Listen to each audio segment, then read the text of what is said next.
Express.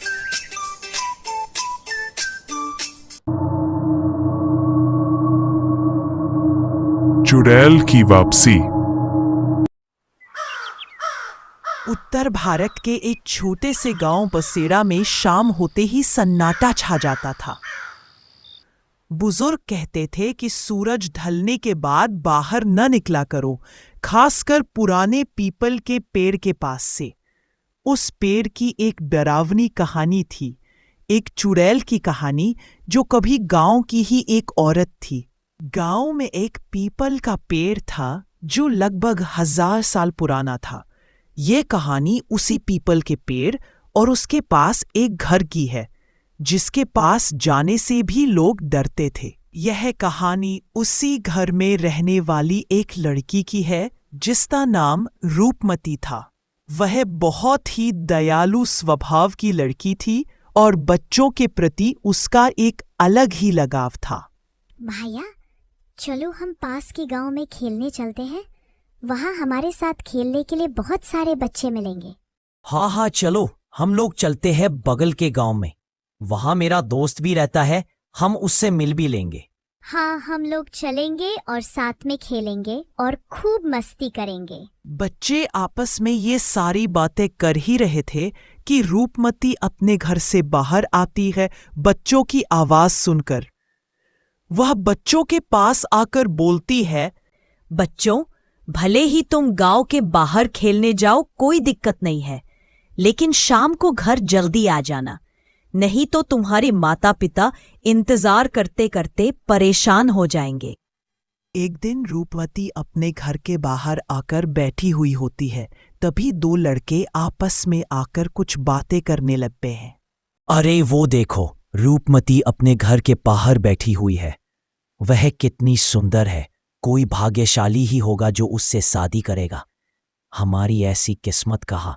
चलो छोड़ो, हम लोग अपने काम पर चलते हैं। लेकिन रूपमती केवल एक को पसंद करती थी, अरुण, और उसने उसी से शादी भी की।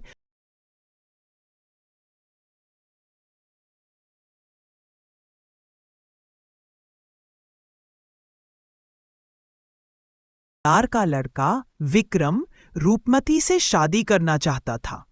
जब उसे रूपमती की शादी का पता चला तो उसने उससे बदला लेने की सोची। उस रूपमती की इतनी हिम्मत जो उसने मेरा प्रस्ताव टुकरा कर एक मामूली से आदमी अरुण से शादी कर ली।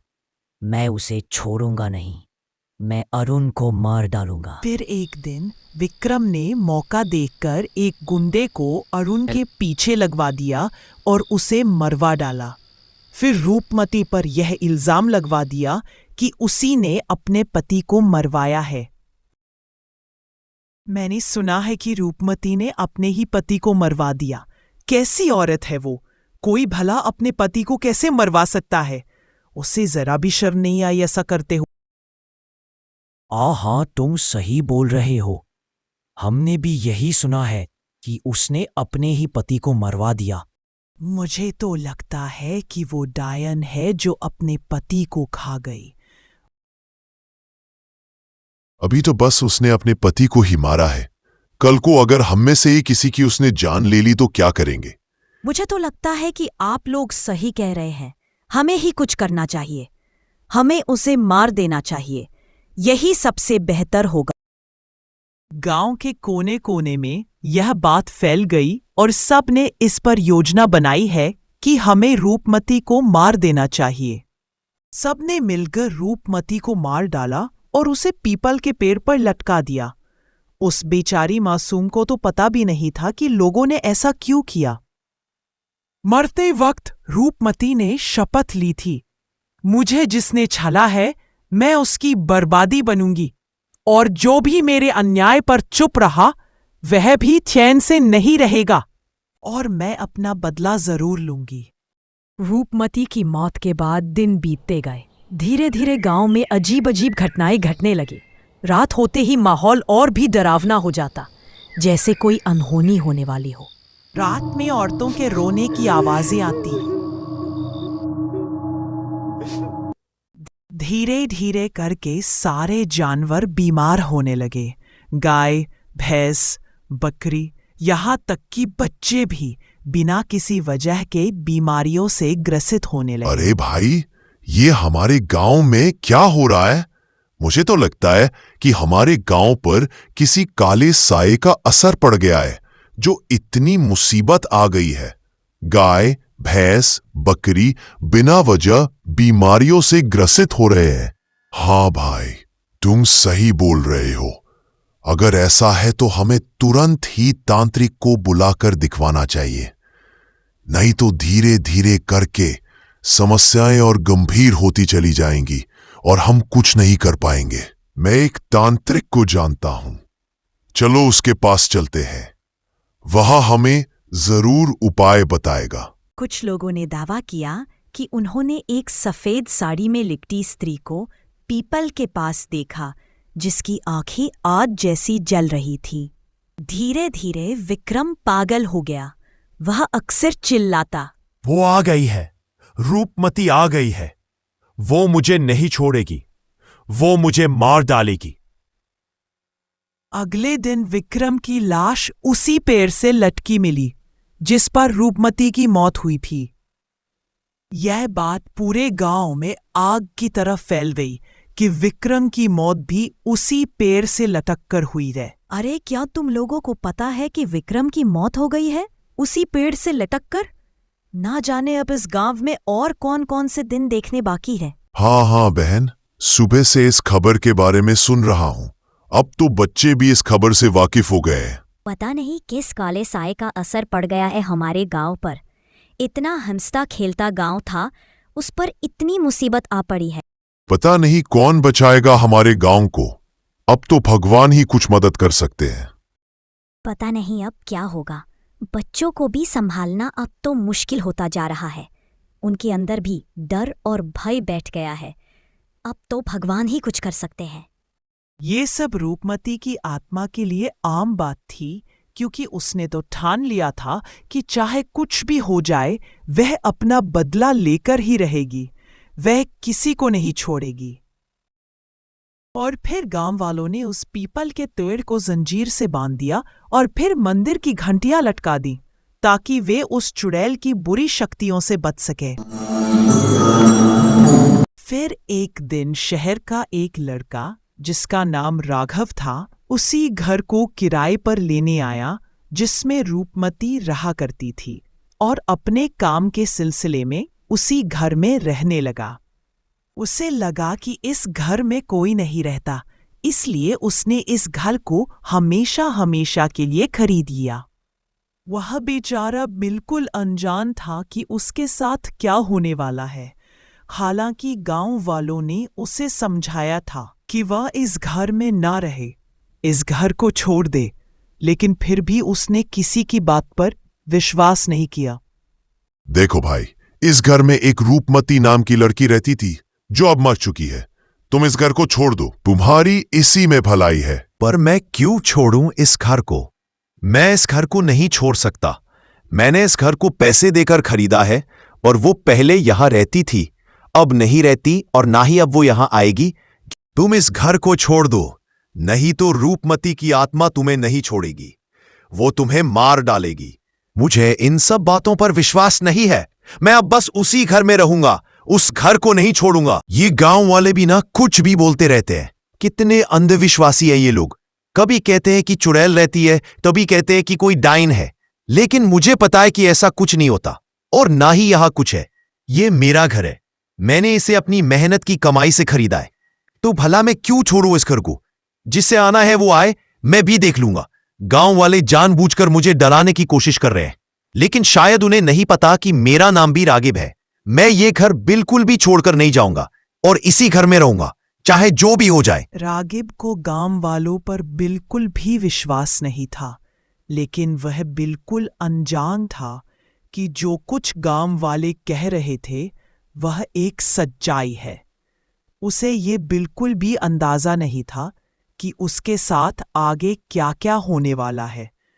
वो तो बस यही सोचता रहा कि मैंने जो घर खरीदा है वो सिर्फ मेरा है, और उसमें रहने का पूरा हक भी मेरा ही है।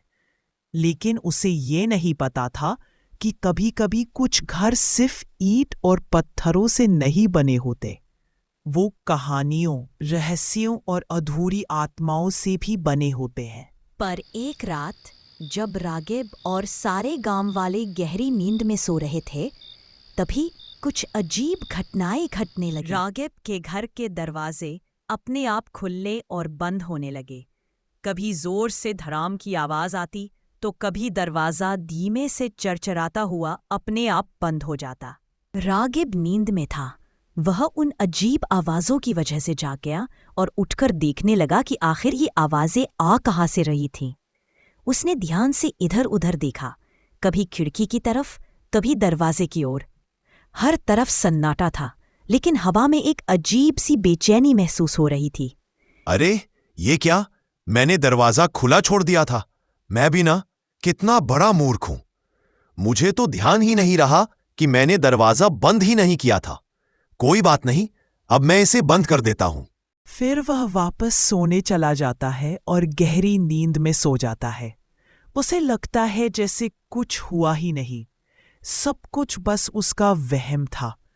कमरा फिर से शांत हो जाता है, लेकिन असली कहानी तो अब शुरू होने वाली थी। रागिब रोज की तरह सुबह उठकर ऑफिस के लिए चला जाता है, जैसे कि पिछली रात कुछ हुआ ही ना हो। वो हर दिन ऐसे ही अपने काम पर जाता, शाम को लौटता और फिर सो जाता, जैसे सब कुछ बिल्कुल सामान्य हो। और ये सिलसिला यूं ही कुछ हफ्तों तक चलता रहा। और एक रात जब रागिब सो रहा था तो उसे किसी के बोलने की आवाज सुनाई देती है। वो आवाज धीमी थी मगर साफ, जैसे कोई उसके कमरे में ही फुसफुसा रहा हो। रागिब उठो, ये घर तुम्हारा नहीं है। जब राघिब की नजर उस पास में रखे शीशे पर पड़ी तो वह चौंक गया और डर गया। उस शीशे में एक चुड़ैल दिखाई दे रही थी। यह घर मेरा है। तुमने मेरा घर क्यों ले लिया? यह घर सिर्फ और सिर्फ मेरा है। इसे छोड़कर चले जाओ, नहीं तो मैं तुम्हें मार डालूंगी। तुम कौन हो और तुम घर के अंदर कैसे आई? और तुम होती कौन हो मुझे ये बताने वाली कि तुम इस घर से चले जाओ? यह घर मेरा है। मैं रूपमती हूँ जिसे सबने मिलकर मार डाला था, पूरे गांव वालों ने मिलकर। मैं किसी को नहीं छोड़ूंगी। अगर तुमने इस घर को नहीं छोड़ा तो मैं तुम्हें भी मार डालूंगी। मैं किसी को नहीं छोड़ूंगी। मुझे नहीं पता तुम कौन हो और तुम कैसे मरी। बस इतना पता है कि यह घर मेरा है, मैंने इसे पैसे देकर खरीदा है।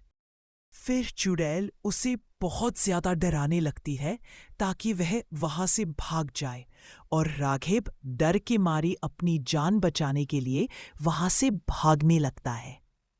अगले दिन रागिब अपने घर के बाहर बेहोश पड़ा हुआ गांव वालों को मिलता है और गांव वाले मिलकर रागिब को जगाते हैं।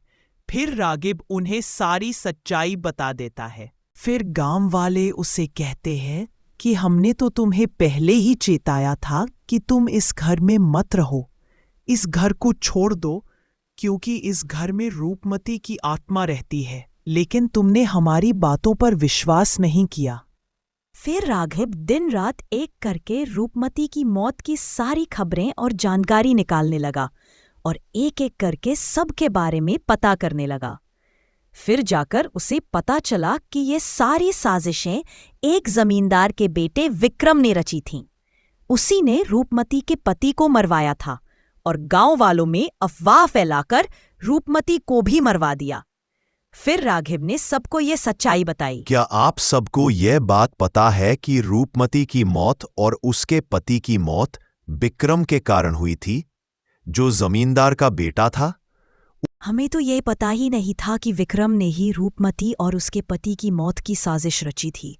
हमें तो लगा था कि रूपमती ने ही अपने पति को मरवाया है और हमने उसे एक डायन समझकर मार डाला। नहीं, रूपमती की मौत का कारण विक्रम था, क्योंकि वह रूपमती से एक तरफा प्रेम करता था और उससे शादी करना चाहता था। लेकिन जब रूपमती ने उसका प्रस्ताव ठुकरा दिया तो उसने उसे मारने की साजिश रच डाली। मतलब वह बेचारी मासूम थी, लेकिन हमने ही उसे कितना गलत समझ लिया और हम ही उसकी मौत का कारण बन गए।